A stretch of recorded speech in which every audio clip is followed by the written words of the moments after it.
la pusieron en otra parte.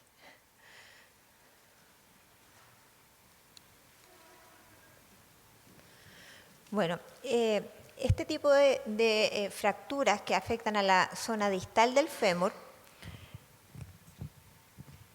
necesita que conozcamos algunos elementos, ¿cierto?, de la anatomía, donde vamos a poder después nosotros identificar algunas alteraciones que se van a producir dependiendo de dónde nos afecte la fractura, ¿ya? Es importante, perdón. Es importante que sepamos que hay algunos músculos en esta zona que van a afectar a nuestro fragmento dependiendo de dónde sea el rasgo, ¿ya? Tenemos, por ejemplo, el aductor magno que nos va a llevar, ¿cierto?, el fragmento distal en varo en el caso de que nuestro rasgo sea cefálico a la inserción. Y también tenemos los gastrocnemios que se insertan en la zona posterior de la metáfisis distal del fémur y cuando tengamos un rasgo que va cefálico ahí, nos va ¿cierto?, a provocar una deformidad en flexión. Obviamente cuando la inserción, o sea, el rasgo de fractura queda distal a ello, va a hacer una desviación al contrario. Y es importante saber que cuando nosotros tenemos lesiones de la rodilla en las distintas edades, siempre va a haber un mayor compromiso probablemente de la zona de la fisis distal del fémur y no vamos a tener tanta lesión de ligamento. Ahora, dentro de la secuencia de lesiones de ligamento, podemos sufrir más problemas de los ligamentos colaterales que de los ligamentos cruzados, por ejemplo. Y dentro de las estructuras neurovasculares, recordar que la arteria femoral pasa de medial, ¿cierto?, a la zona posterior, por detrás de la metáfisis distal del fémur. Y esta arteria, al ser lesionada en algún tipo de fractura de esa zona, no tiene, como en el caso del codo, que tenemos mucha circulación colateral que nos pudiera suplir hacia distal, en este caso pudiera verse mermada bastante la circulación hacia el pie. Y también los nervios que más pudiéramos tener problemas serían el tibial posterior y el fibular. Que vamos a hablar rapidito, porque sé que están un poco cansados hasta ahora, las fracturas de la metáfisis distal del fémur y las fracturas que afectan a la fisis.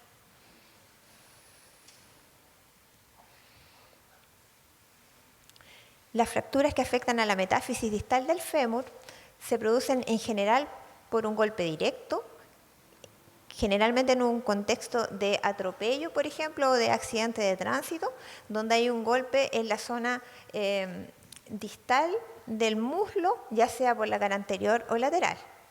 También puede ser por caída de altura, y en aquellos pacientes en que nosotros veamos que tiene un dolor en la zona de la metáfisis, que tiene impedimento de la marcha, y nosotros vemos en una radiografía que tiene estas pequeñas muescas a nivel de la metáfisis, tenemos que sospechar, si son niños menores de 3 años, como decía el doctor Inostroza, una lesión no accidental, ¿ya? Esas lesiones, si bien provocan una pequeña alteración radiográfica, necesitan de alta energía para que se produzcan. Entonces, es nuestra obligación dar cuenta de lo que ocurre.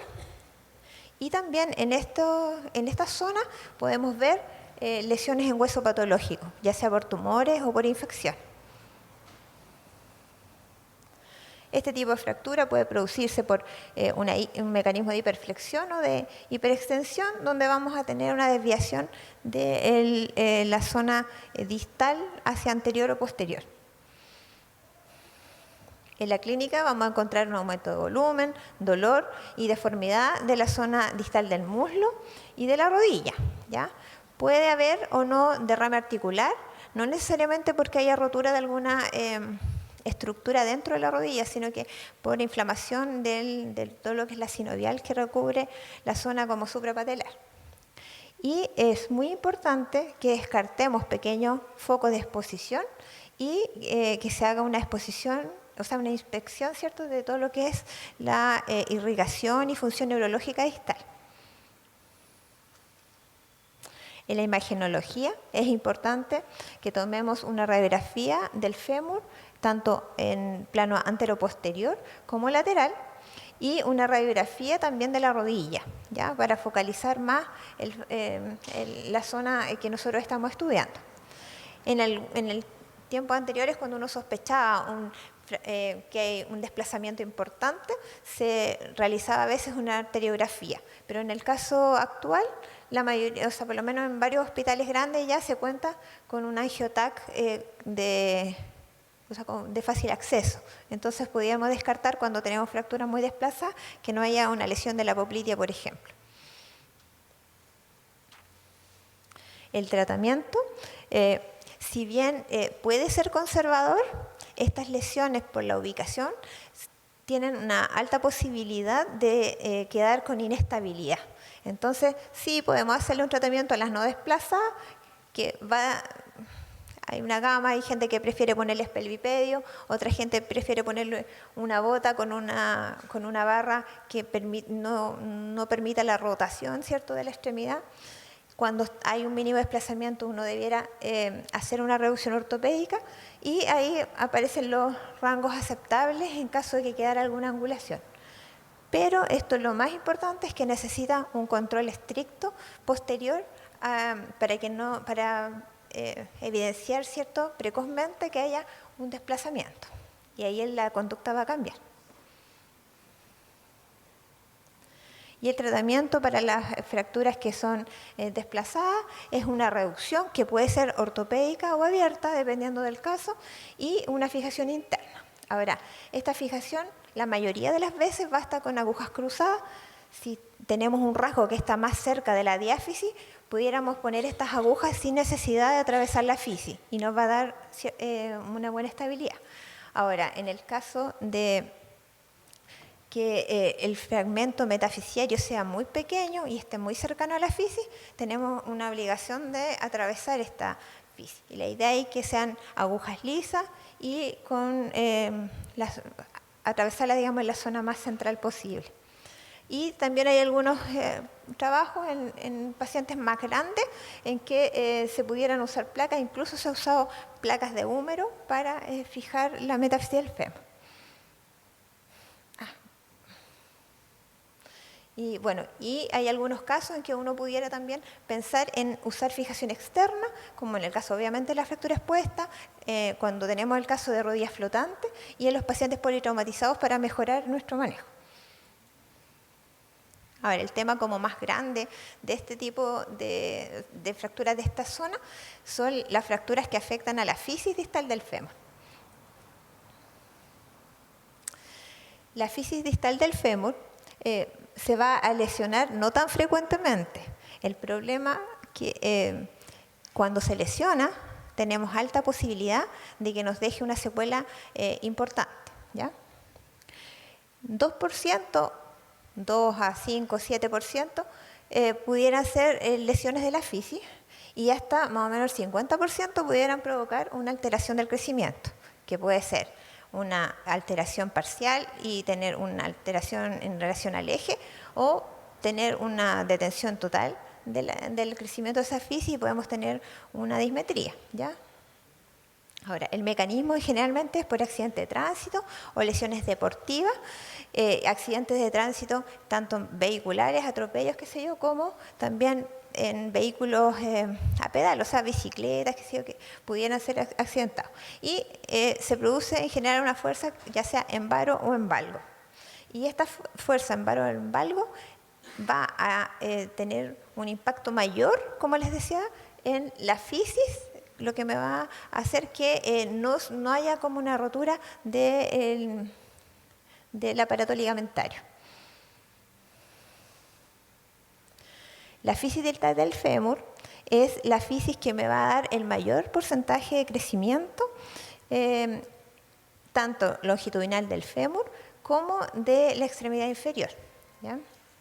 Aproximadamente en los periodos de pic de crecimiento, esta fisis crece aproximadamente 1 centímetro por año y se caracteriza porque si bien es una fisis que es fuerte, estable, se necesita mucha energía para alterarla, digamos, para romperla, es una fisis que tiene una forma distinta, de una forma como irregular. Han habido hartos estudios en que se ve la evolución, ¿cierto?, de esta fisis. Es como ondulante, tiene varias zonas como más prominentes y hendiduras, y esa anatomía va a ir variando a medida que va pasando la edad, ¿ya? Se va haciendo como más como profundas las hendiduras, y se ha visto que las zonas de altura, como las crestas, sobre todo la parte central, va perdiendo altura a medida que pasa el tiempo. Y esto daría como una cierta suerte de inestabilidad a esta fisis para que haya lesiones a medida que va pasando el tiempo. La clasificación que más se usa y que es como la que todos conocemos es la de Salter y Harris, aunque está la de Petersen, que es como similar lo que explicaban ayer en las otras presentaciones, ¿ya? Y tenemos que se dividen en 1 a 5, y la mayoría de las veces nosotros nos vamos a ver enfrentados hasta la tipo 4. En cuanto a la clínica, lo mismo, vamos a tener dolor, ¿cierto?, en la rodilla. A veces cuando tenemos fracturas no desplazadas, esas fracturas puede que no nos dé una deformidad evidente o un aumento de volumen evidente, pero nosotros vamos a examinar ese paciente y vamos a notar que hay dolor exquisito en la zona de la fisis, ¿ya? Puede ser que una radiografía incluso esté normal, pero ahí nosotros tenemos que hacer un buen examen físico. Podemos tener aumento de volumen de partes blandas, puede o no haber deformidad de acuerdo al desplazamiento, puede haber o no derrame articular, puede o no también haber signos de inestabilidad, y necesitamos hacer un buen examen neurovascular distal. Y también es importante que en estos pacientes podemos tener un síndrome comportamental y necesitamos que busquemos también signos de ello. La imagenología, bueno, la mayoría de las veces uno pudiera hacer el diagnóstico con una radiografía de rodilla, AP y lateral, ¿ya? En el pasado se buscaba mucho tomar radiografías de estrés, pero la verdad es que ahora uno trata de no hacerlo porque hay otros medios y la idea es no causar molestia en el paciente, ¿ya? Cuando tenemos la duda, por ejemplo, hay recién nacidos que van, producto del traumatismo del parto, pueden tener un Salter Harris 1 que a veces está desplazada y a veces no está desplazada. Y al no estar desplazada, uno pudiera tener la duda de qué es lo que se trata. Y ahí, en esos casos, pudiéramos usar la ecografía. La ecografía nos va a mostrar la zona de la fisis con el hematoma, qué sé yo. Y en los casos en que tengamos duda en pacientes más grandes, uno también pudiera pedirle una resonancia magnética. Igual es bueno complementar con una radiografía de fémur completa, AP lateral, y obviamente en los casos en que sospechemos una alteración intraarticular, sobre todo, pedir un escáner.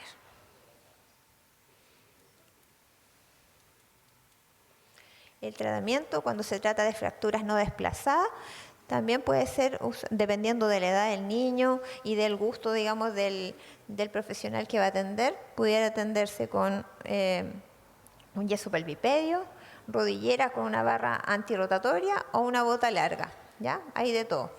Y lo importante en el caso de que se coloque el pelvipedio o la bota larga es que tenemos que tener una leve flexión de la rodilla para evitar, ¿cierto?, que la zona proximal de la fractura se vaya hacia atrás y no vaya a hacer alguna complicación vascular.